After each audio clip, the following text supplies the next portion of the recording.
guys, so ayan, napakalakas po ng ulan at kakauwi ko lang po dito sa bahay namin galing sa trabaho at ang oras po natin ay 3:59. Magpapahinga po sana muna ako, i-blip lang muna sana ako kahit mga 2 oras, kaso mukhang hindi na po ata matutuloy dahil sa sobrang lakas ng ulan at ito inaantabayanan ko dito at baka mamaya umakyat na po ang tubig, pero okay lang naman po. At ayan, napakalakas po talaga ng ulan. Kanina pa po yan, mga 3 AM po umulan na rito. So ngayon po 4 PM na, sakto oras po. So kanina pa po talaga siya umuulan. So ito po yung loob ng bahay namin guys, at basang-basa. At pagpasok ko buti na lang inaabutan ko. Ito nilalampasok ko na. Yun ang alaga akong pusa. Marunong siya dahil umakyat na siya dahil maulan. At kung napapansin nyo naman po pasensya nyo na lang po at may mga tumutulo pong ulan po dito sa loob ng bahay namin. Yan, pero kahit ganito po yan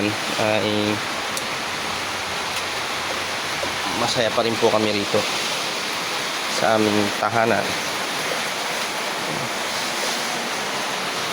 Yan, lalampaso ko.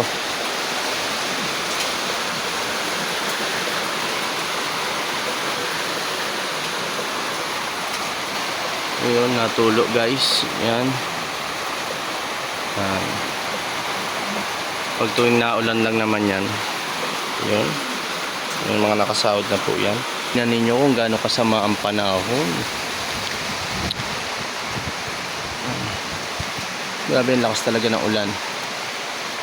So ayan guys,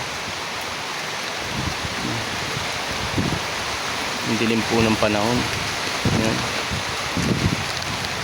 4 PM na po, pero parang 6 PM na po. Yan. Pero sabi po nila meron daw po talagang low pressure na namumuo, bagyo na daw po yan.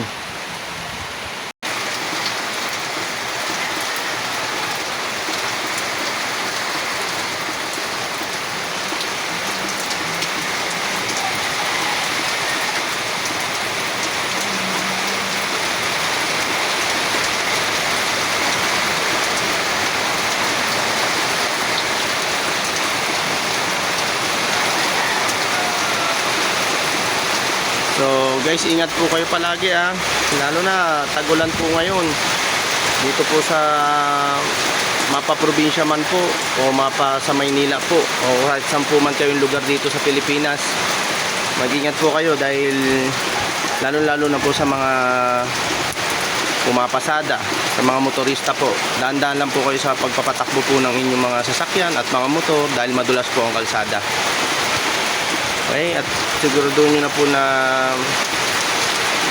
magano po kayo, magpasiguro na rin po kayo dahil hindi po natin alam kung itong low pressure area na po, low pressure po na ito, kung mabubuo na po ba ito ng magiging bagyo na po ba ito. Pero sabi ng Pag-asa po ano na daw po, siguro mga nasa 50% na baka magiging bagyo na ito. Ayan guys, ayun, maulan talaga. Hindi po ako makalabas dahil maulan. Kaka-uwi ko nga lang po galing sa trabaho. So hanggang dyan na lamang po. At maraming salamat po sa ano po ninyo ng aking channel, sa mga subscriber ko po. At maraming salamat po. God bless po sa inyo.